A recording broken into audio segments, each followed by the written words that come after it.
السلام علیکم دوستو، میں یاسر صدیقی آپ کے ساتھ بندہ حاضر ہے۔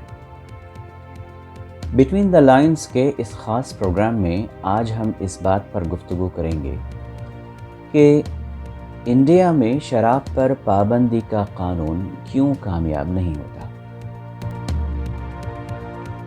حال ہی میں آپ نے سنا ہوگا کہ بہار کے نالندہ ضلع میں غیر قانونی شراب کے استعمال سے 11 لوگوں کی موت ہو گئی۔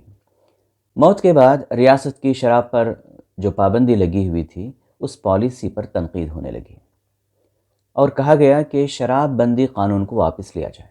ہندوستانی یووا مورچہ نے کہا کہ نالندہ واقعہ دراصل شراب بندی قانون کی مکمل ناکامی کا اظہار ہے، اس لیے اس کو فوری منسوخ کر دینا چاہیے۔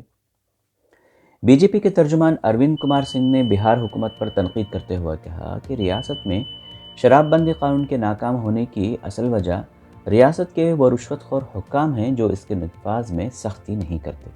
آپ کو معلوم ہے کہ بہار میں 2016 سے شراب پر مکمل پابندی ہے، لیکن وقفے سے غیر قانونی شراب کے استعمال کے بعد لوگوں کے مرنے کی خبریں آتی رہتی ہیں۔ گزشتہ سال نومبر کے دوران بھی مظفر پور اور سمستی پور میں 33 سے زیادہ افراد غیر قانونی زہریلی شراب کے استعمال سے موت کا شکار ہو گئے۔ انڈیا میں اور دیگر ممالک میں بھی شراب پر پابندی کا قانون بالعموم ناکام رہتا ہے، حالانکہ اس پابندی کے بہت سارے سماجی فوائد ہیں۔ جیسے بہار کے متعلق ڈاٹا بتاتا ہے کہ پابندی کے بعد پہلے سال کے اندر قتل اور لوٹ مار کے وارداتوں میں 20% کی کمی ہوئی، جھگڑوں اور فسادات میں 13% کی کمی ہوئی، ٹریفک حادثات میں 10% کمی ہوئی اور گھروں میں ضروریات زندگی کے لیے خرچ میں اضافہ دیکھا گیا۔ یہ تمام فوائد اپنی جگہ، لیکن شراب بندی کو مکمل شکل میں نافذ کرنے میں انتظامی ناکامیوں کے سبب بہت ساری خرابیاں پیدا ہوتی ہیں۔ حکومت قانوناً شراب کی کشید اور فروخت دونوں پر پابندی عائد کرتی ہے، لیکن یہ پابندی غیر قانونی شراب کی کشید، فروخت اور پھیری لگانے والے مئے فروشوں کی کثرت کے سبب بے اثر ہو جاتی ہے۔ چنانچہ نقلی اور گھٹیا شراب کی غیر قانونی تجارت سرکاری افسروں، سیاسی لیڈروں اور شراب کے تاجروں کی ملی بھگت کے سبب بے انتہا بڑھ جاتی ہے، جس کے نتیجے میں عوام اپنے گاڑے پسینے کی کمائی کے ساتھ ساتھ اپنی جانوں سے بھی ہاتھ دھو بیٹھتے ہیں۔ شراب سے مکت بھارت یہ کوئی نئی کوشش نہیں ہے۔ بھارت میں شراب بندی کی کوششیں آزادی کے پہلے ہی سے جاری تھیں۔ گاندھی جی اس کے بہت بڑے مبلغ تھے اور وہ انگریزوں کی حکومت کو اہم رکاوٹ سمجھتے تھے۔ Issue of banning alcohol, which is often blamed for many society ills and has been carried out in some states like Gujarat, Bihar and Nagaland. Prohibition, in fact, is mentioned in our constitution as a directive principle. But does prohibition work? Does it bring down crime, especially crimes against women and چنانچہ domestic جب violence? ملک آزاد ہوا تو آئین ہند کے رہنما اصولوں میں شراب بندی کو بھی شامل کیا گیا اور مختلف ریاستوں نے اس کو نافذ کرنے کی کوشش بھی کی۔ گجرات 1960 میں اپنی تشکیل کے وقت سے ہی اس قانون پر عمل پیرا ہے، لیکن آج بھی ریاست میں شراب کے استعمال کو روکنے میں کامیاب نہیں ہو سکی۔ بوٹ لگرز مئے فروشوں کا منظم نیٹ ورک لوگوں کو وقت پر شراب کی فراہمی کا نظم کرتا ہے۔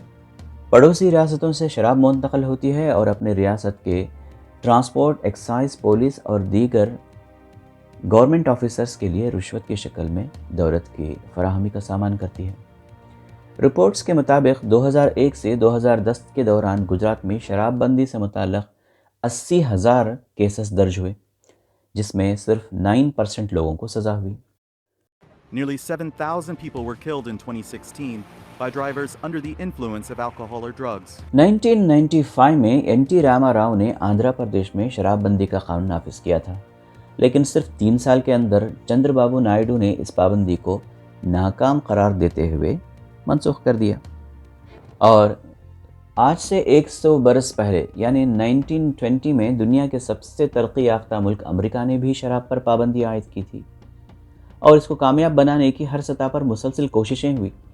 لوگوں کو نقصانات سے آگاہ کیا گیا، اس کے جرمانے عائد کیے گئے، مختلف املاک ضبط کی گئیں، 5 لاکھ سے زیادہ افراد گرفتار کیے گئے، لیکن ان ساری کوششوں کے باوجود 14 ایئرز کے بعد ناکامی کا اعتراف کرتے ہوئے اس پابندی کو ختم کر دیا گیا۔ لائسنس ہولڈروں پر پابندی کے ساتھ ہی ملک میں غیر قانونی شراب خانے کھل گئے۔ شکاگو اور نیو یارک کے اٹالین مافیا نے کافی اہمیت حاصل کر لی اور شراب کے رسیا لوگوں کی ضرورت پوری کرنے والوں نے مئے فروشوں کی ایک منظم نیٹ ورک کا استعمال کیا۔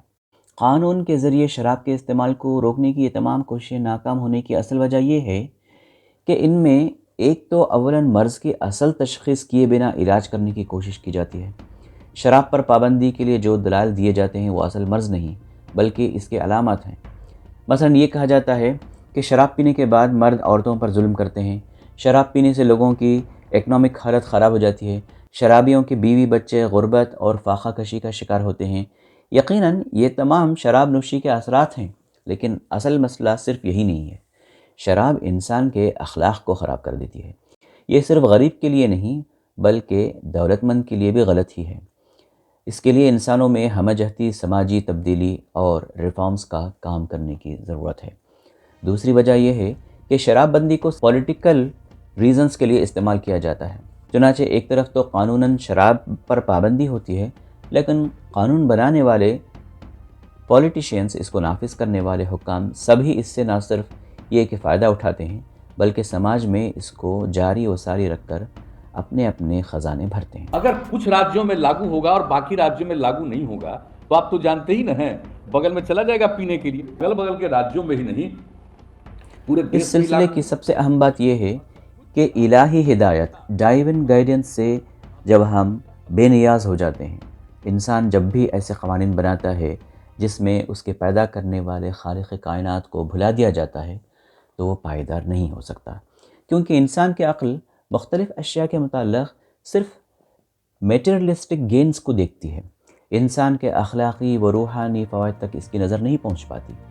اس کے برعکس الہی قوانین میں انسان کے مادی و اخلاقی دونوں فوائد اور نقصانات کو پیش نظر رکھا جاتا ہے۔ چنانچہ آپ دیکھتے ہیں کہ اسلام نے شراب کو صرف مادی فوائد کی بنیاد پر نہیں بلکہ اس کے اخلاقی نقصانات کے باعث حرام قرار دیا اور کہا یسألونک عن الخمر والمیسر قل فیہما اثم کبیر ومنافع للناس۔ اور اس کے دور اول میں جب پابندی کا تجربہ کیا گیا تو وہ کامیاب ہوا۔ ضرورت ہے کہ لوگ غیر جانبدارانہ انداز سے اسلام کا مطالعہ کریں اور اس کی تعلیمات کا مطالعہ کر کے دیکھیں کہ یہ کتنا فائدہ مند ہے۔ ریسرچ کرنے والے لوگوں پر یہ ضروری ہے کہ وہ اس ٹاپک پر بھی ریسرچ کریں اور لوگوں کو اس کی اچھائیاں بتائیں تاکہ لوگ ظلم و ستم سے باز آئیں، اپنے اوپر بھی اور اپنے آس پاس بکھرے ہوئے لوگوں پر بھی۔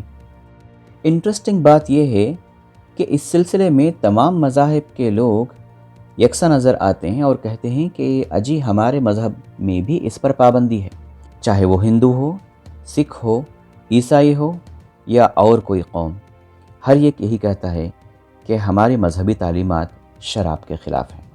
آپ کا کیا خیال ہے دوستو؟ کمنٹ باکس میں لکھیں، لائک کریں اور شیئر کریں۔ مجھے یاسر صدیقی کو اب اجازت دیجیے اگلے ایپیسوڈ تک کے لیے۔ اپنا خیال رکھیے۔ اللہ حافظ۔